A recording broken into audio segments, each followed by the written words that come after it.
কুড়িটি psychological hacks. Number 1, কাউকে কলম ধার দিতে চান কিন্তু ভয় পাচ্ছেন সে যদি ফিরিয়ে না দেয়। সমস্যা নেই, কলম ধার দেওয়ার সময় কলমের মুটকিটি বা ক্যাপটি খুলে নিজের কাছে রেখে দিন, কারণ বেশিরভাগ লোক কলমের মুটকি ছাড়া কলম রাখতে ইতস্তত বোধ করেন। তাই নিশ্চিত থাকুন ফিরে পাবেন। আর তাও যদি ফিরিয়ে না দেয় তাহলে চাইতে পারেন, নিজের জিনিস চাইতে লজ্জা কিসের। নাম্বার 2, একটা গান মাথার মধ্যে বারবার আসছে, সবসময় গুনগুন করছেন।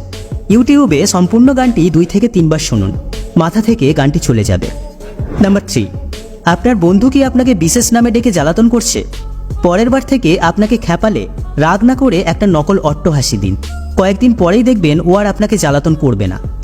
নাম্বার 4, কথা বলছেন কিন্তু শ্রোতার মনোযোগ আকর্ষণ করতে পারছেন না। একটা গল্প দিয়ে কথা শুরু করুন, শতভাগ অ্যাটেনশন পাবেন, কারণ মানুষ গল্প শুনতে ভালোবাসে।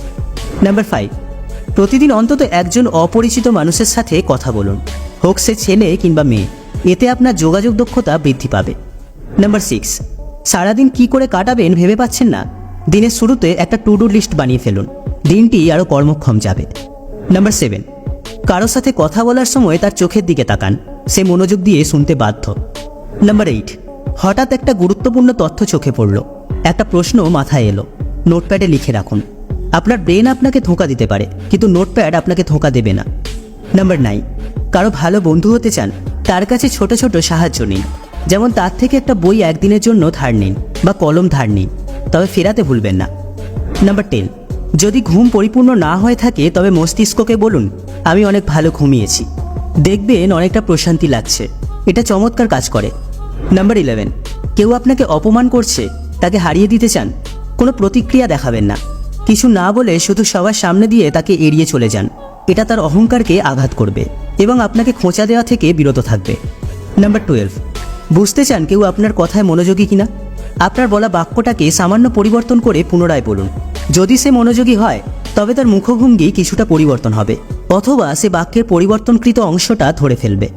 নাম্বার 13, কিভাবে বুঝবেন যে কোনো ব্যক্তি মিথ্যার আশ্রয় নিচ্ছে? শুধু তার চোখের দিকে তাকাবেন যখন সে কথা বলে, এই সময় ওই কথা বলার দরুন যদি তার চোখ অন্যদের চোখ থেকে সরিয়ে নেয় তবে সে ভান করছে। একজন মিথ্যাবাদী ভনিতাকারী ব্যক্তি তার মিথ্যা বলার সময় চোখে স্থিরতা লুকানোর চেষ্টা করে।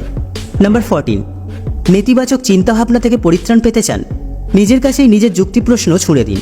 যখন এসব মাথায় আসবে দেখবেন খারাপ চিন্তা শক্তি কমে যাবে এবং তৎক্ষণাৎ মাথা থেকে দূরে সরে যাবে। নাম্বার 15, আত্মবিশ্বাস অনুভব করতে চান, যখন কারো সাথে দেখা করছেন ভাবুন আপনার সব কিছুই আছে যা অপর ব্যক্তি আমার মধ্যে দেখতে চায় বা আমার কাছ থেকে চায়, ব্যাস এতটুকুই যথেষ্ট। নাম্বার 16, কটু মানুষের সাথে বোঝাপড়ায় জিততে চান, মুখে হাসি নিয়ে তার কথা প্রসঙ্গে কোনো একটা যুক্তিপূর্ণ প্রশ্ন ছুঁড়ে দিন, দেখবেন হয় সে তার যুক্তিতে ভুল বুঝতে পারবে, আর না হয় আপনার কথায় অসম্মতিতে সম্মতি জানাবে।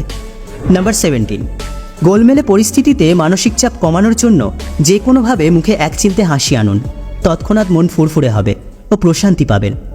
নাম্বার 18, পিছনে তিক্ত কথা বলা ব্যক্তিদেরকে প্রতিহত করার জন্য প্রতিক্রিয়া দেখাবেন না, সামনাসামনি চোখ পাকাবেন না, ভাববে তারা আপনাকে বোকা বানাতে সক্ষম হয়েছে এবং একদিন এমন একজনকে খুঁজে পাবে যে তাদেরকে তাদের এই খেলায় হারিয়ে দেবে। হ্যাঁ, এটা কার্যকর। নাম্বার 19, কোনো কাজ সম্পন্ন করতে পারছেন না, প্রথমেই মস্তিষ্ককে কাজটা শুরু করাতে সম্মত করুন, যখনই শুরু করবেন মজা পাবেন কাজে, দেখবেন কাজটা সম্পন্ন হয়ে গেছে। নাম্বার 20, অনেকক্ষণ কোনো একটা বিষয় নিয়ে অনেক বিরক্ত বা অনেক কষ্ট পাচ্ছেন, কাউকে বলতেও পারছেন না, কোথাও লিখে ফেলুন পার্সোনাল ডায়েরি না হলে কোনো কাগজে, আপনার যা মনে আসছে তাই। কাউকে অপছন্দ হলে তার বিরুদ্ধেও লিখতে পারেন, একটু পর দেখবেন সেই চিন্তা আর এত ভাবাচ্ছে না, এটা পরীক্ষিত সত্য, আমি নিজেও করি। নাম্বার 21, কারো কাছে আরও বিস্তারিত উত্তর পেতে চাইছেন কিন্তু তিনি এড়িয়ে যাচ্ছে, তার চোখের দিকে তাকিয়ে থাকুন, সে বাধ্য হবে এর চেয়ে বেশি বলতে। এখানে বলা সকল সাইকোলজিক্যাল ফ্যাক্ট সকলের জন্য প্রযোজ্য নয়, বিষয়গুলো জেনে নিয়ে আপনি আপনার দৃষ্টিকোণ কাজে লাগিয়ে এগুলো প্রয়োগ করতে পারেন।